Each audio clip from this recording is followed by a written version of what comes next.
بالعالمین وصلی اللہ علی محمد وآلہ الطاہرین ولعنۃ اللہ علی اعدائہم اجمعین الی قیام یوم الدین وقال سبحانہ وتعالی یا ایہا الذین آمنوا کتب علیکم الصیام کما کتب علی الذین من قبلکم لعلکم تتقون۔ موضوع گفتگو روزوں کے احکام، اور اب ہماری گفتگو کا موضوع ہوگا مبطلات صوم، یعنی روزوں کو باطل کرنے والی چیزیں۔ سب سے پہلے جس چیز کی جانب توجہ دلانی ہے وہ یہ کہ کچھ کام حرام ہیں، ان کا گناہ ہے، لیکن ان سے روزہ باطل نہیں ہوگا، اور کچھ کام ایسے ہیں کہ جو حلال ہیں لیکن وہ روزے دار پر حرام ہیں، اور باوجود یہ کہ وہ در حقیقت حلال تھے لیکن ان سے روزہ باطل ہو جائے گا۔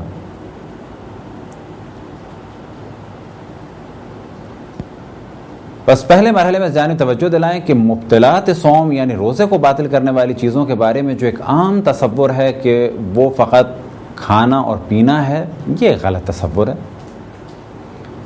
بلکہ کچھ کا تعلق کھانے اور پینے سے، مثال کے طور پہ کھانا اور پینا، اسی طریقے سے بعض اور چیزیں ہیں کہ جو عام حالات میں حرام نہیں لیکن روزہ ان سے باطل ہو جائے گا۔ مثال کے طور پہ پورا سر پانی میں ڈبونا، یہ عام حالات میں حرام نہیں لیکن روزے میں ایک عام جائز نہیں، اور اس سے روزہ بھی باطل ہو جائے گا۔ اب ان چیزوں کا ذکر کیا جائے کہ جو حرام ہیں لیکن ان سے روزہ باطل نہیں ہوگا۔ اب جب یہ کہا جائے کہ وہ حرام ہیں اور روزہ باطل نہیں ہوگا تو اس سے قطعی نتیجہ نہ نکالا جائے کہ وہ جائز ہیں اور کوئی حرج نہیں ہے، بلکہ کہا جائے گا کہ پہلے ہی ہم اس جانب توجہ دلا رہے ہیں کہ یہ حرام ہیں، گناہ ہے، اور روزے کی قبولیت میں سے کمی آئے گی، لیکن ان سے روزہ باطل نہیں ہوگا۔ بس اب دو مثالوں کی جانب توجہ رہے کہ کھانا اور پینا یہ در حقیقت حلال تھے لیکن روزے میں حرام ہے اور ان سے روزہ باطل ہو جائے گا۔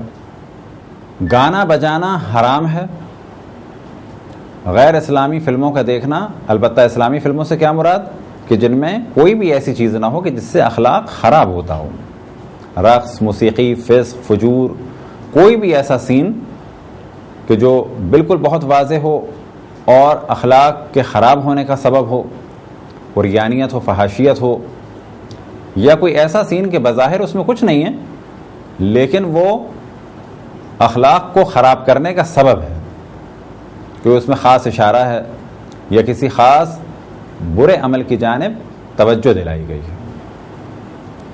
اب اگر کوئی اس قسم کی فلم دیکھے، یا جیسے کہا جائے عام کوئی انڈین فلم جس میں گانا ہو، بجانا ہو، کیا یہ عمل روزے میں حرام ہے؟ تو جواب یہ ہے کہ یہ عمل روزے میں حرام ہے۔ اب سوال کیا جائے کیا اس قسم کی فلموں سے روزہ باطل ہو جائے گا، کہ گانا سننے سے روزہ باطل ہو جائے گا؟ تو جواب دیا جائے گا کہ روزے کے ثواب میں کمی آئے گی اور قبولیت کی منزل پہ ممکن ہے کہ نہ پہنچ پائے، لیکن اس سے روزہ باطل نہیں ہوگا۔ اب یہاں پر پھر ممکن ہے کوئی سوال کرے کہ قبولیت کی منزل پہ نہ پہنچنے اور باطل ہونے میں کیا فرق ہے؟ اب یہاں پر ایک مثال دی جائے کہ فرض کریں کہ ہم میں سے کوئی شخص ماہ رمضان میں روزہ رکھے، یا یہ کہ وہ بالغ ہونے کے بعد سے روزے رکھ رہا ہو، کچھ روزوں میں اس نے جان بوجھ کر کھانا کھایا اور پانی پیا، اور کچھ روزوں میں اس نے فلمیں دیکھی، تو اب یہ سوال کیا جائے گا کہ جب سے یہ بالغ ہوا روزہ رکھ رہا تھا، کچھ روزوں میں اس نے کھانا پینے کا سلسلہ کیا اور کچھ روزوں میں اس نے فلمیں دیکھی، اب ایسا آدمی اگر اپنے روزے قضا کرنا چاہے تو کون کون سے روزے قضا کرے گا؟ آیا وہ روزے کہ جن میں جان بوجھ کے اس نے کھایا پیا، یا وہ روزے کہ جن میں فلمیں بھی دیکھیں؟ تو یہاں پر ہماری اس گفتگو کا نتیجہ واضح ہو جائے گا کہ جواب ہم اسے یہ دیں گے کہ جن روزوں میں جاننے کے باوجود کہ کھانے پینے سے روزہ باطل ہوتا ہے اور اس نے کھایا پیا تو وہ اس کے روزے باطل ہو گئے، ان روزوں کو اسے قضا کرنا پڑے گا، کیونکہ کھانا پینا روزے کے باطل ہونے کا سبب ہوتا ہے۔ اور جن روزوں میں اس نے بے شک کھایا نہیں پیا نہیں لیکن بیہودہ قسم کی فلمیں دیکھیں، ان سے اس کا روزہ باطل نہیں ہوا بلکہ ثواب میں کمی ہوئی اور قبولیت کی منزل تک یہ روزہ نہیں پہنچ پایا۔ اب سوال کیا جائے کیا ان روزوں کے بدلے بھی قضا کرے؟ تو کہا جائے گا کہ نہیں، جن روزوں میں کھایا پیا ان روزوں میں قضا کرے، جن روزوں میں اس نے اس قسم کی فلمیں دیکھیں، مثال کے طور پہ جب رقص و موسیقی تھا، تو ان روزوں کی قضا اس پر واجب نہیں ہے۔ کیا وجہ ہے قضا واجب نہیں ہے؟ کیونکہ گانا بجانا حرام ہے لیکن روزے کے باطل ہونے کا سبب نہیں بنتا۔ بس یہ ایک عامیانہ اور غلط تصور ہے کہ ہر کام جو حرام ہے اس سے نماز باطل ہو جائے، یا ہر وہ کام کہ جس سے جو حرام ہے اس سے روزہ باطل ہو جائے، یہ بالکل ایک غلط تصور ہے۔ مشہور قول کی بنا پر، یعنی جو مشہور ہیں مبطلات روزہ وہ ہیں 9۔ ایک عام تصور یہ ہے کہ روزہ شاید نام ہے کھانے پینے کو ترک کرنے کا، جبکہ ایسا نہیں ہے، بلکہ روزے کے معنی ہیں اول فجر سے اول رات تک اگر شرائط پائی جاتی ہوں روزہ واجب ہونے کی، اور پھر ان شرائط کا خیال کیا جائے کہ جس سے روزہ صحیح ہوتا ہے، اور روزہ صحیح ہونے کی شرائط میں سے ایک شرط ہے کہ ان چیزوں کو ترک کیا جائے کہ جن سے روزہ باطل ہوتا ہے۔ اب وہ چیزیں کتنی ہیں؟ وہ ہیں 9۔ یہ تصور کہ یہ سب کے سب کا تعلق کھانے یا پینے سے، یہ غلط ہے، یا سب کا تعلق پیٹ سے ہے، یہ بھی غلط ہے، بلکہ ان میں سے ایک چیز ایسی ہے کہ جس سے روزہ باطل ہوتا ہے، وہ کیا ہے؟ وہ ہے کھانا اور پینا۔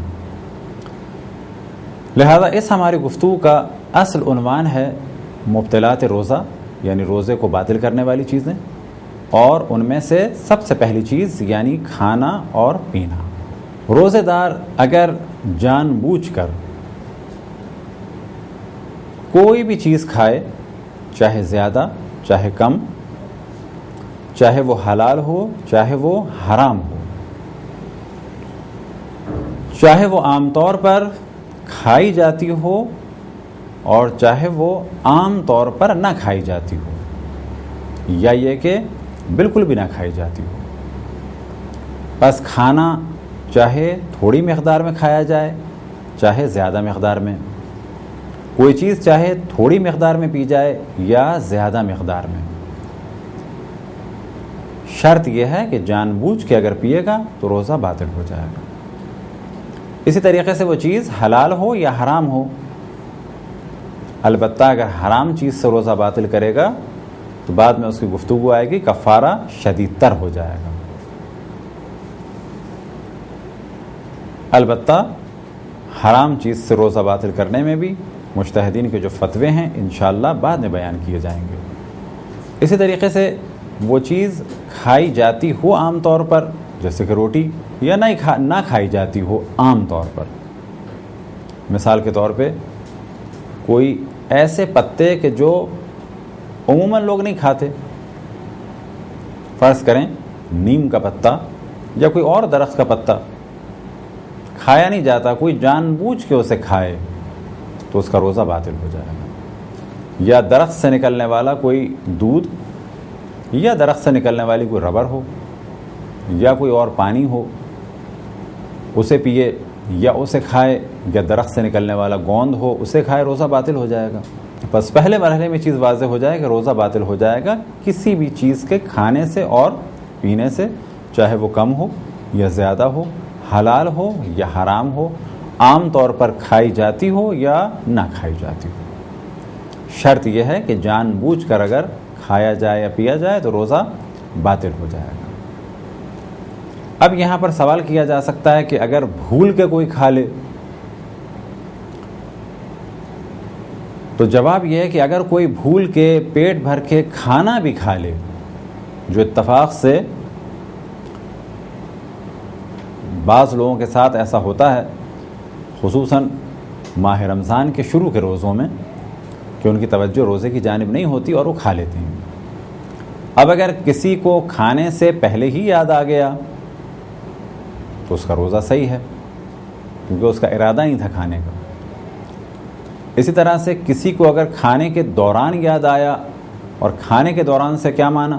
کھانے کے دوران کے معنی یہ کہ ابھی نوالا منہ کے حصے میں ہے، اترا نہیں ہے،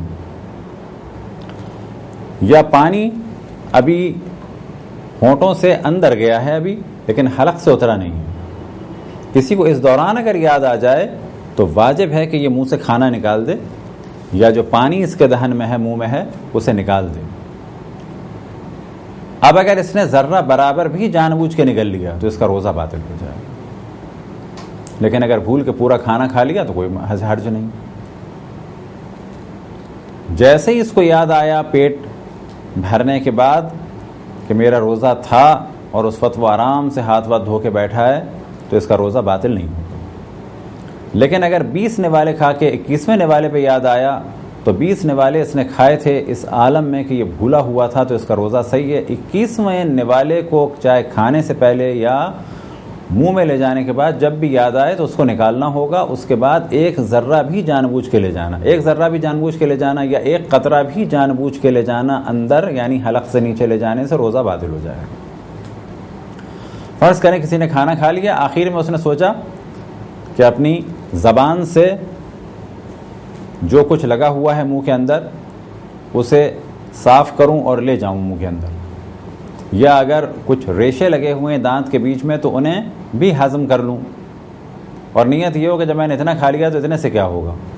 تو یہاں پر یہ کہا جائے گا کہ جو بھولے سے کھایا وہ صحیح ہے، اور جو بھولے سے نگل گئے وہ بھی صحیح، لیکن جو اس وقت اختیار میں ہے، جو چلا گیا اس کو نکالنا نہیں ہے۔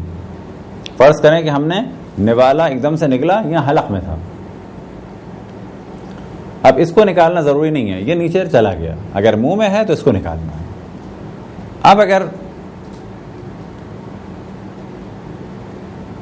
کسی نے روزے کے درمیان بھولے سے وہ چیز جو اس کے دانتوں میں رہ گئی، فرض کریں کوئی چیز اس نے کھائی تھی، گوشت کا ریشہ رہ گیا، یا کوئی چیز کھائی تھی وہ اس کے کہیں لگی رہ گئی، اب سحری کے بعد اس پر لازم ہے کہ اسے نکال کے پھینک دے، لیکن اگر اس نے اسے جان بوجھ کر نگل لیا تو روزہ باطل ہو جائے گا، لیکن اگر بے خیالی میں نگل گیا تو روزہ باطل نہیں ہوگا۔ اب یہاں پر ایک سوال ذہن میں آ سکتا ہے مسواک کے بارے میں۔ مسواک کیا چیز ہے؟ مسواک ہر وہ چیز کہ جس سے دانتوں کو صاف کیا جائے، وہ لکڑی نیم کی بھی ہو سکتی ہے، ببول کی بھی ہو سکتی ہے، کسی اور درخت کی بھی ہو سکتی ہے۔ اسی طریقے سے مسواک ایک برش بھی ہو سکتا ہے، اور مسواک ایک کپڑا بھی ہو سکتا ہے۔ لہٰذا سابقہ دور میں اور خود ہمارے یہاں فقہ میں مسواک کے بارے میں جہاں مختلف مثالیں ہیں، ان میں سے ایک مثال یہ کہ اگر کوئی اپنے ہاتھوں پہ اس طرح سے کپڑے کو لپیٹ لے تو یہ بھی اس کے لیے مسواک ہے۔ لہٰذا سابقہ دور میں جب برش نہیں تھا تو لوگ اپنے دانتوں کو صاف کرنے کے لیے کپڑا انگلی پر لپیٹ لیتے تھے اور اس کے ذریعے سے دانتوں کو صاف کرتے تھے، یہ بھی مسواک ہے۔ اب مسئلہ یہ ہے کہ مسواک چاہے لکڑی ہو، چاہے برش ہو، یا یہ کپڑے کی صورت میں ہو، اسے فرض کریں کہ ہم نے خشک تھا اور دانت صاف کرنا شروع کیے، یا خشک برش سے دانت صاف کرنا شروع کیے، یا کسی لکڑی کے ذریعے سے یا دنداسے کے ذریعے سے دانت صاف کرنا شروع کیے، اور اس میں کچھ ہمارا لعاب دہن جمع ہو گیا۔ اب اگر اس کو باہر نکالا جائے اور پھر اس کو دوبارہ منہ میں رکھ کے نیچے لے جایا جائے تو عموماً مراجع کا فتویٰ یہ ہے کہ اس سے روزہ باطل ہو جاتا ہے، لہٰذا اس کام سے بچا جائے۔ حتیٰ آقا فاضل لنکرانی مرحوم رضوان اللہ تعالیٰ علیہ نے ایک اور مثال بھی دی کہ اگر کوئی فرض کریں کہ دھاگے کو اپنے لعاب دہن سے سیدھا کرتا ہے، اور یہاں مثال رکھ لیں کوئی دھاگا موٹے قسم کا ہو، اون ہو، اور اس میں اس کا تھوک یا لعاب دہن اچھی خاصی مقدار میں آ گیا، اب اگر وہ اس کو دوبارہ لے جاتا ہے اور اس کو نگل لیتا ہے تو وہ اس میں بھی احتیاط فرماتے تھے کہ یہ کام نہ کیا جائے۔ اب تک ہماری گفتگو کا اصل عنوان تھا کہ روزہ دار دن میں کسی وقت اگر کھا لے یا پی لے جان بوجھ کے تو روزہ باطل، اور اگر بھول کے کچھ نکل جائے یا کھا لے تو کوئی حرج نہیں ہے۔ اسی طرح سے دھاگے کا یا مسواک کا جو مسئلہ آیا وہ بھی روزہ دار کے لیے اس صورت میں کہ جب دن میں کسی وقت ایسا ہو۔ اب فرض کریں کہ انسان سحری کھانے میں مصروف ہے اور فوراً اس کی توجہ ہوئی کہ سحری کا وقت ختم ہو چکا ہے، بس جیسے ہی اس کی توجہ ہوئی یا جیسے ہی اذان ہوئی اسی وقت اس نوالے کو یہ نکال دے، البتہ کب کہ جب اس کو یقین ہو کہ یہ سحری کا آخری وقت ہے۔ لہذا عام طور پر ہمارے علاقوں میں جو سحری کا آخری وقت ہے وہ معمولاً احتیاط کے مطابق ہے۔ لہذا اگر کیلنڈرز میں آپ دیکھیں تو اگر 5 بجے سحری کا وقت لکھا ہے اور اس کے بعد اگر نماز کا وقت دیکھیں تو وہاں پر لکھا ہوگا 5:15۔ تو عموماً ہوتا یہ ہے کہ ممکن ہے کہ سحری کا وقت آپ کے علاقے میں 5 بجے تھا، 10 منٹ پہلے سحری چھوڑنے کا کہا گیا، امساک کا کہا گیا، کس لیے؟ تاکہ انسان کو یقین ہو جائے کہ میں نے آخر وقت سے پہلے کھانا پینا ترک کر دیا تھا۔ اب یہ دار و مدار ہے کہ آپ کے پاس جو بھی ٹائم ٹیبل ہے سحر و افطار کا، یا جس کیلنڈر سے آپ دیکھتے ہیں یا کسی ویب سائٹ سے آپ دیکھتے ہیں، تو آپ کو یہ پتہ چلنا چاہیے کہ یہ ٹائم احتیاط کے مطابق ہے یا یہ ٹائم بالکل صحیح ٹائم ہے۔ اب اگر آپ کے پاس وہ کیلنڈر ہے کہ جس میں 10 منٹ پہلے کی احتیاط ہے، فرض کریں کہ آپ کے علاقے میں اول فجر ہوتی ہے 5 بجے، لیکن آپ کے پاس جو سحری کا کیلنڈر ہے اس میں لکھا ہوا ہے 4:50 پر، بس اس کے معنی یہ ہے کہ 4:50 آخری ٹائم نہیں ہے۔ اب اگر آپ کھانے کے دوران متوجہ ہوں گھڑی کی جانب اور دیکھیں کہ 4:50 ہو گئے تو کیا یہ نوالا نکالنا واجب ہے؟ تو یہاں پر جواب یہ ہے کہ اس صورت میں اس کھانے کو نگلنے میں کوئی حرج نہیں اور اس کا نکالنا بھی واجب نہیں، کیونکہ 4:50 کا ٹائم آپ کے علاقے میں احتیاط کے مطابق ہے، اور اس نوالے کو اگر آپ نگل جائیں یا 5 منٹ تک اور بھی کھاتے رہیں یا حتیٰ 7 منٹ تک اور کھاتے رہیں، حتیٰ 8 منٹ تک اور کھاتے رہیں، تو آپ کا روزہ باطل نہیں ہوگا۔ لیکن پھر آپ کی توجہ اس جانب دلائیں کہ یہ ہر علاقے کا اور ہر جگہ جیسا کیلنڈر چھپا ہے، اپنے اپنے علاقے کے علماء سے پوچھیں کہ یہ جو ٹائم ہے احتیاط کے مطابق ہے یا یہ واقعاً آخری ٹائم ہے، یا یہ کہ ایکوریٹ ٹائم لکھا ہے۔ بس یہ جو موضوع بیان ہو رہا ہے یہ اس فرد کے لیے بیان ہو رہا ہے کہ فرض کریں ہمارے علاقے میں فجر 4:50 پر ہوتی ہے اور ہماری گھڑی بھی بالکل صحیح ہے، جیسے ہی 4:50 ہوئے اور ہمیں یقین ہے کہ گھڑی بھی صحیح ہے اور یہ ٹائم بھی یہی ہے آخری، تو ایسی صورت میں لازم ہے کہ ہم فوراً وہ نوالا نکال دیں اور جو کچھ ہے منہ سے نکال دیں، اس میں سے ذرہ برابر بھی جان بوجھ کے اگر نکلا تو اس سے روزہ باطل ہو جائے گا۔ دانتوں میں اگر ریشے رہ جائیں اور انہیں بعد میں نگل لیا جائے جان بوجھ کر تو روزہ باطل ہو جائے گا، لیکن اگر بے خیالی میں نگل لیا جائے تو اس سے روزہ باطل نہیں ہوگا۔ یہ وہ مسئلہ ہے جو پہلے آپ کی خدمت میں بیان کیا۔ اب اسی سے ریلیٹڈ مسئلہ بیان ہو کہ آیا سحری کے بعد لازم ہے کہ ہم کسی ٹوتھ پک سے یا کسی چیز سے خلال کریں، یعنی جو کچھ ہے وہ نکالیں؟ اگر سحری کھانے کے دوران ایک ریشہ رہ گیا تو کیا اس ریشے کا نکالنا واجب ہے؟ تو جواب یہ ہے کہ اس ریشے کا نکالنا واجب نہیں ہے، بلکہ اسے جان بوجھ کے نگلنا حرام ہے۔ اسے اور دوبارہ مثال کے ساتھ بہتر طریقے سے واضح کریں۔ فرض کریں آپ نے کھانا کھایا اور ایک ریشہ یا کوئی پھل کھایا، اس کا بیج یا کوئی اور چیز دانت میں اٹکی ہوئی رہ گئی، کہ جو عام طور پہ زیادہ تر ہوتا ہے گائے کے گوشت وغیرہ کا ریشہ رہ جاتا ہے، وہ دانتوں میں رہ گیا۔ اب یہاں پر ابھی فوراً سحری ہو گئی، تو کیا سحری سے پہلے اس ریشے کو نکالنا واجب ہے؟ تو جواب یہ ریشے کو نکالنا واجب نہیں ہے۔ اگر یہ ریشہ پورے دن اسی طرح سے رہے اور ہم نہ نکال سکیں تو کوئی حرج ہے؟ تو جواب یہ کوئی حرج نہیں ہے۔ پرابلم کہاں پر ہوگا؟ کہ جب اس کو جان بوجھ کر نگل لیا جائے۔ لیکن اگر دن میں کسی وقت وہ ریشہ نکل گیا تو جب وہ نکلا تو اس کو ہم اپنے منہ سے نکال کر باہر پھینک دیں، لیکن اگر جان بوجھ کے نکلا تو روزہ باطل ہو جائے گا۔ بس یہاں پر یہ بات بھی واضح ہو گئی کہ سحری کے بعد خلال کرنا واجب نہیں ہے، لیکن اگر کر لیا جائے تو بہت بہتر ہے۔ ہاں، اگر کوئی یہ جانتا ہو کہ جو کچھ میرے منہ میں ہے یعنی ریشہ وغیرہ میں کنٹرول نہیں رکھتا اور اس کو باہر نکال نہیں سکتا، یہ ریشہ ضرور پیٹ میں جائے گا، اگر کسی کو یقین ہے کہ یہ ضرور پیٹ میں جائے گا تو اس پر واجب ہے کہ اس کو نکال دے۔ لیکن اگر کسی کو معلوم ہے کہ ریشہ رہ جاتا ہے اور بعد میں اس کو نکال دیتا ہوں تو کوئی حرج نہیں ہے۔ اب یہاں پہ سوال پیدا ہوتا ہے کہ انجیکشن لگایا جا سکتا ہے؟ تو جواب یہ ہے کہ انجیکشن لگایا جا سکتا ہے۔ فرض کریں کسی کو کوئی بیماری ہے اور انجیکشن اسے لگانا ہے دن میں 3 دفعہ، اور 2 انجیکشنز کا ٹائم فرض کریں یا 1 انجیکشن کا ٹائم روزے کے درمیان آتا ہے، تو کیا وہ انجیکشن لگا سکتا ہے؟ بالکل لگا سکتا ہے۔ اب ممکن ہے کسی کے ذہن میں آئے کہ ہاں مجبوری کی حالت میں لگا سکتا ہے، کہ بغیر مجبوری کے بھی لگا سکتا ہے؟ مثال کے طور پہ 1 انجیکشن ہمیں 24 گھنٹے میں لگانا ہے، چاہے روزے کے درمیان لگائیں اور چاہے روزے کے بعد لگائیں۔ تو یہاں پر بھی جواب یہ ہے کہ اگر ہم روزے کے درمیان بھی لگا لیں تو انجیکشن سے روزہ باطل نہیں ہوتا ہے۔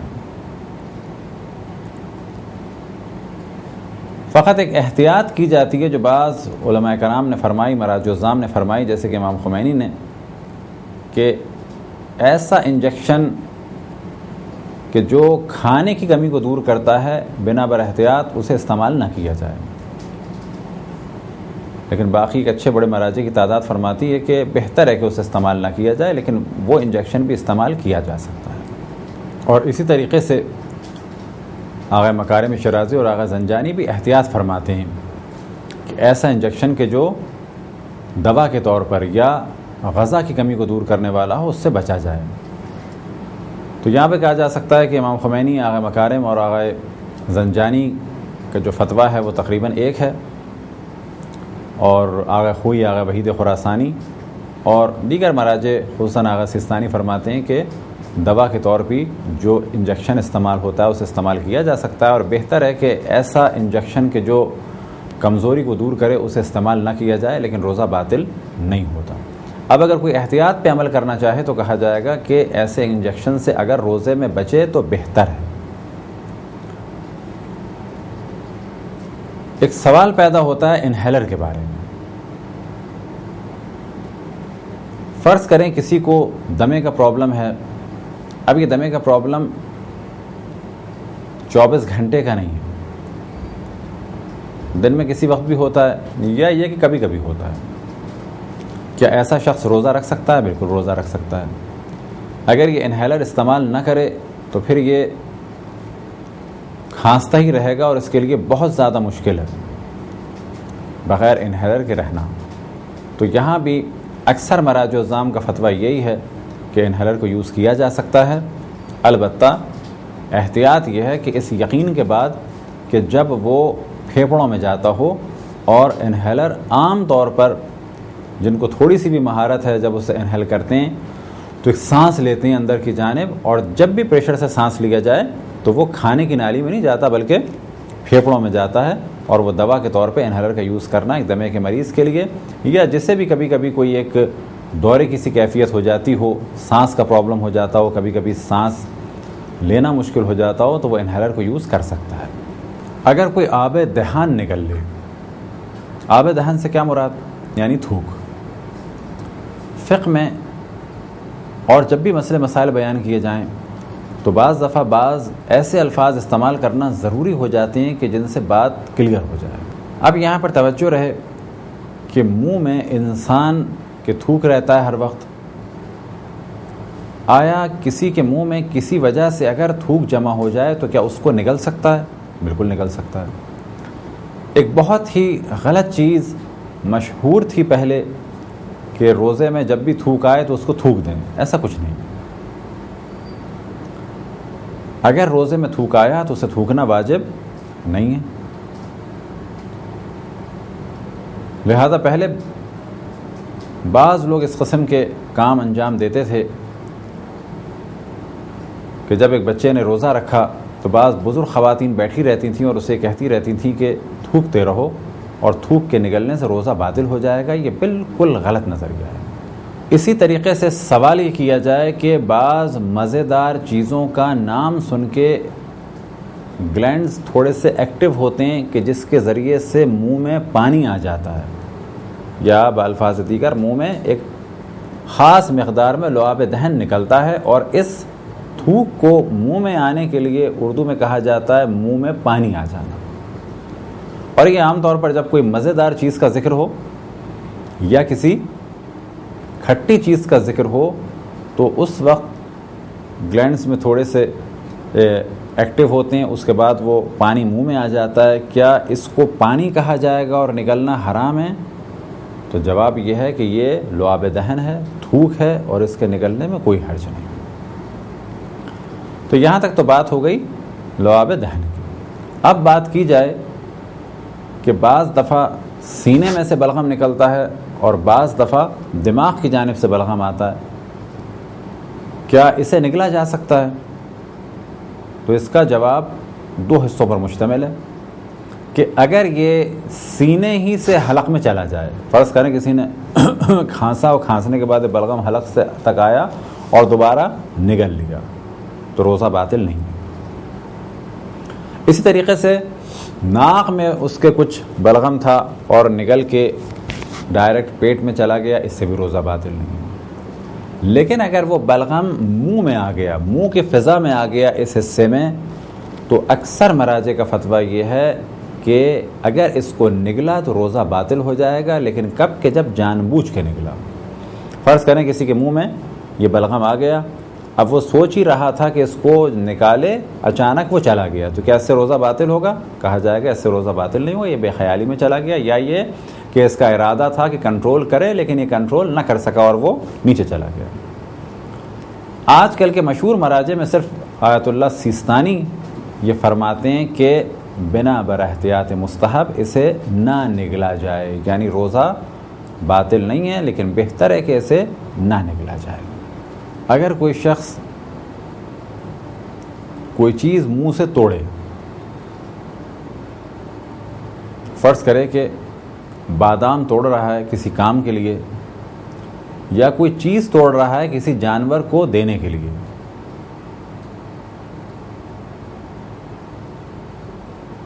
یا جیسے کھانا پکاتے میں بعض دفعہ خواتین فرض کریں کہ جائے پھل یا کوئی چیز توڑ رہی ہیں اور توڑنے کے لیے انہوں نے اپنے منہ کو استعمال کیا. اب اگر کچھ ذرے گر گئے اور اس کا ذائقہ بھی زبان پہ آ گیا تو کیا روزہ باطل ہوگا؟ تو جواب یہ ہے فقط ذائقہ زبان پہ آنے سے روزہ باطل نہیں ہوگا، شرط یہ ہے کہ اگر اس کو نگل لیا تو روزہ باطل ہوگا. پر فرض کریں کسی جانور کے لیے ایک چیز ہم نے، کوئی پھل ہے اسے توڑ کے دینا ہے، یا کوئی چیز ہمیں توڑنی ہے اور وہ چیز توڑنے کے دوران ہمارے منہ میں چلی گئی اور ہم روزے سے ہیں، اگر وہ اندر تک چلی گئی بغیر اختیار کے تو روزہ باطل نہیں ہے. اگر وہ منہ کے اس حصے میں ہے تو ان ذرات کا نکالنا واجب ہے. اب یہاں پر کوئی کہہ سکتا ہے کہ ان ذرات کا ایک ذائقہ زبان پہ چلا گیا تو ذائقہ جانے سے کچھ نہیں ہوتا. اسی طریقے سے سوال کیا جا سکتا ہے کہ اگر کبھی انسان مجبور ہو جائے کوئی چیز چکھنے میں، ایک چیز چکھنی ہے، فرض کریں آپ روزے سے ہیں اور اب آپ کو یاد ہی نہیں ہے کہ اس میں نمک ڈالا یا نہیں ڈالا، اور کوئی ہے بھی نہیں جو چکھ سکے، یا یہ کہ اگر کوئی چکھنے والا ہے تو وہ صحیح گائیڈ نہیں کر سکتا، کیا کوئی چیز چکی جا سکتی ہے؟ تو یہاں پر بھی چیز واضح رہے کہ چکھنے سے مراد زبان ذائقہ محسوس کرے، اسے کہتے ہیں چکھنا. ایک چکھنا ہمارے ہاں وہ ہوتا ہے کہ جو کہتے ہیں لوگ کہ جی نظر چکھ لی، تو وہ چکھنا تو بلا شک کھانا ہے. اسی طریقے سے کوئی سوپ یا چاول انسان کہتا ہے کہ میں نے چکھ لیے مزے کے لیے، تو ان کا اس چکھنے کے معنی یہ ہے کہ انہوں نے کھا لیا اس کو، وہ تھوڑی مقدار میں کھانا ہے. تو چکھنے کے دو مفہوم ہیں ہماری زبان میں، ایک ہے مختصر مقدار میں کھانا، تو مختصر مقدار میں اگر کھایا یا پیا تو روزہ باطل ہو جائے گا. ایک چکھنا یہ ہے کہ زبان پہ ٹچ کیا. فرض کریں کہ آپ کے پاس 3 یا 4 قسم کی سفید شیشیوں میں کچھ رکھا ہوا ہے, اور یہ پرابلم بعض دفعہ فرض کریں ماہ رمضان میں پیش آتا ہے کہ اب آپ کو نہیں معلوم کہ اس میں سے سوڈا کون سا ہے, نمک کون سا ہے, ٹاٹری کون سی ہے, اور فرض کریں کوئی اور بیکنگ پاؤڈر کون سا ہے. اب آپ کو یہ اندازہ لگانا ہے کہ چھولے میں بیکنگ پاؤڈر نہیں ڈالنا ہے اور کیک میں جو ہے ٹاٹری نہیں ڈالنی ہے, یا یہ کیک میں نمک نہیں ڈالنا ہے. اگر کسی کو اندازہ ہو جاتا ہے ایسے تو فبہ, لیکن اگر کسی کو اندازہ نہیں ہوتا ہے تو کیا وہ چکھ سکتا ہے؟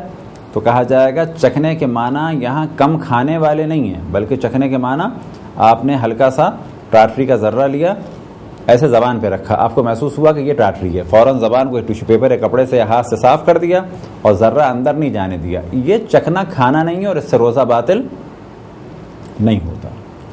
اسی طریقے سے آپ نے سوڈا لیا, چکھا, اور آپ کو پتہ چل گیا کہ یہ سوڈا ہے, تو اس سے روزہ باطل نہیں ہوگا. یا یہ کہ نمک لیا, ہلکا ہے چکھا, وہ پتہ چل گیا نمک ہے, اس سے روزہ باطل نہیں ہوگا. بس یہاں پر چکھنے کے مفہوم کو کلیئر کر لیں کہ چکھنا 2 معنی میں ہے, کم کھانا, اس سے روزہ باطل ہو جائے گا, لیکن چکھنا فقط اس حد تک کہ زبان پہ ٹچ کیا بعد میں صاف کر دیا, اس سے کوئی حرج نہیں ہے. ایک سوال یہ ذہن میں آ سکتا ہے کہ اگر بھوک اور پیاس اتنی شدید ہو کہ اس کی جان کو خطرہ ہو تو کیا کیا جائے؟ فرض کریں کہ اب اس کے لیے پیاسا رہنا بالکل ممکن نہیں رہا, شوگر بہت زیادہ اس کی ڈاؤن ہو گئی, یا بہت زیادہ اس کو ویکنس ہو گئی, اب اسے پانی پینا ضروری ہو گیا, تو کیا یہ پانی پی سکتا ہے؟ تو جواب یہ ہے کہ یہ اپنی جان بچانے کے لیے بقدر ضرورت کھا بھی سکتا ہے, پی بھی سکتا ہے, لیکن اس کا روزہ باطل ہو جائے گا. اب ممکن ہے کوئی کہے کہ یہ کیا بات ہوئی, روزہ باطل ہو جائے گا. کہا جائے گا روزہ اس کا باطل ہو جائے گا, فقط یہ کہ یہ گناہگار نہیں مانا جائے گا, کیونکہ اس نے کھانا یا پینا اللہ کے حکم پر انجام دیا, نہ کہ اللہ کی معصیت کرتے ہوئے, لیکن اس کا روزہ باطل ہو جائے گا. کفارہ کچھ نہیں ہوگا اس کا. بعد میں ماہ رمضان کے بعد اسے اس دن کے بدلے 1 عدد روزہ قضا کے طور پہ رکھنا ہوگا. لیکن یہ ذہن میں رہے اور اس کو دوبارہ واضح بیان کریں کہ اس کا روزہ باطل ضرور ہو جائے گا, 100% اس کا روزہ باطل ہے. فقط یہ کہ جان بچانے کے لیے اس نے کھایا یا پیا تو یہ کام اس نے حرام نہیں کیا, بلکہ اگر جان کا خطرہ ہوتا اور یہ نہ کھاتا اور نہ پیتا تو یہ کام حرام ہو جاتا, لیکن روزہ اس کا باطل ہے.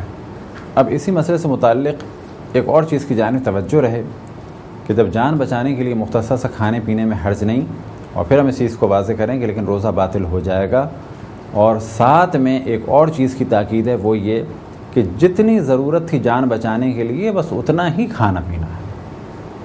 یہ نہیں کہ فرض کریں کسی کی شوگر بہت زیادہ لو ہو گئی تھی, اسے کہا گیا کہ آپ کھا لیں, یا ہے کہ بہت زیادہ ڈی ہائیڈریشن ہو گئی تھی, اسے پانی پلا دیا گیا, اب یہ آرام سے بیٹھا ہے, اب یہ کہے کہ میں شربت پیوں, آج مجھے موقع مل گیا.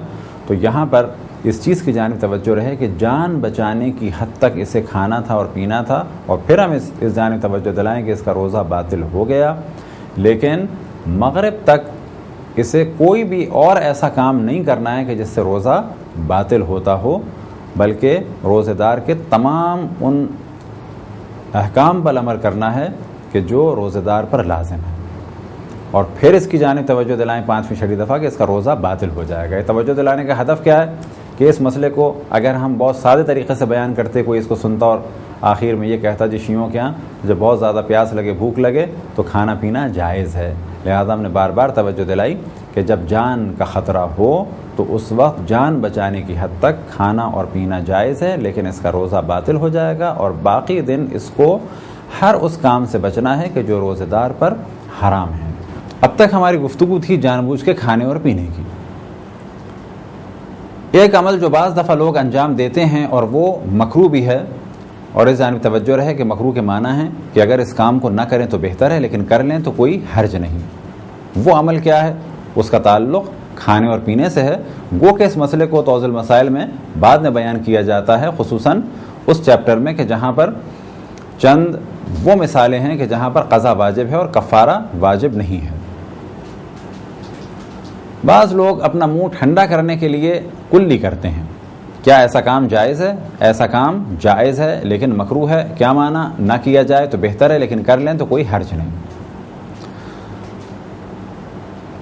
اگر کوئی شخص منہ کو ٹھنڈا کرنے کے لیے کلی کرے اور جان بوجھ کے پانی لے جائے تو بلا شک اس نے اپنا روزہ جان بوجھ کے باطل کر دیا، قضا بھی ہے اور کفارہ بھی ہے۔ لیکن اگر پانی اندر لے جانے کا ارادہ نہ ہو اور بغیر ارادے کے چلا جائے تو یہاں پر اسے قضا کرنا ہے، روزہ کفارہ نہیں ہے۔ وجہ کیا ہے کہ اس نے اپنے منہ میں پانی ڈالا تھا منہ کو ٹھنڈا کرنے کے لیے۔ اب ممکن ہے کوئی سوال کرے کہ وضو کے دوران اگر پانی پیٹ میں چلا جائے، حلق سے نیچے اتر جائے تو کیا اس سے بھی روزہ باطل ہوگا؟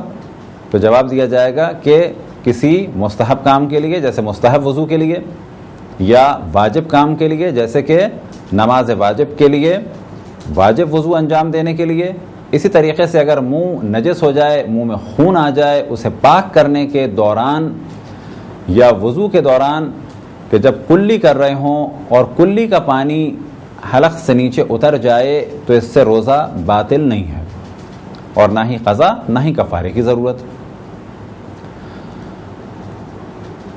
بس اگر وضو کیا جائے یا کلی کی جائے منہ کو پاک کرنے کے لیے، یا دوران وضو کلی کی جائے یا منہ کو ٹھنڈا کرنے کے لیے کلی کی جائے، تو جو احتیاط کا طریقہ ہے وہ یہ کہ 3 دفعہ پہلے تھوک دیا جائے اس پانی کو اور اس کے بعد اس پانی کو نگلا جائے۔